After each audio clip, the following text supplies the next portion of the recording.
अस्सलाम वालेकुम।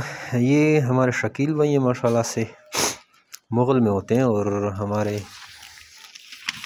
जो है बहुत अच्छे फार्मर हैं, पुराने फार्मर हैं और इनकी हाज़िरी तकरीबन हर महीने यहाँ पे लगती है,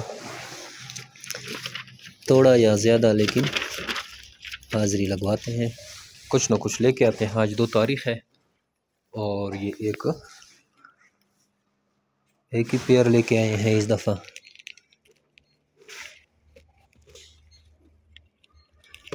हाँ ठीक है, इधर भी कर लें।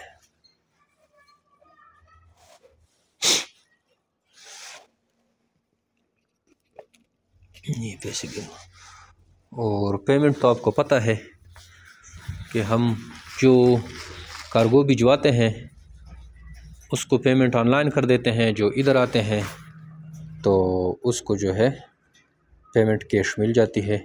26,000 के हिसाब से पेमेंट मिलती है, चाहे 10 जोड़े लाओ, 20 लाओ या 50 लाओ, 26,000 एक जोड़े के आपको मिलेंगे।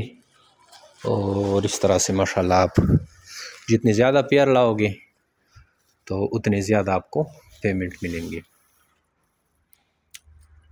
जमीर बेट फार्म पाकिस्तान और एशिया की वो वाहिद सबसे बड़ी कंपनी है जो आप खरगोश देकर 50 साल तक इनके बच्चे खरीदते हैं। निहायत ही आसान कारोबार है, मुनाफा बख्श कारोबार है, डेली बेसिस पे इस कारोबार से लोग जुड़ते हैं। तो अगर आप इंटरेस्टेड हैं और इसका कारोबार शुरू करना चाहते हैं तो हमें व्हाट्सअप करें 0394 पे अपना नाम और शहर का नाम, तो आपको सारी मालूमात भेज दी जाएगी। थैंक यू, अस्सलाम।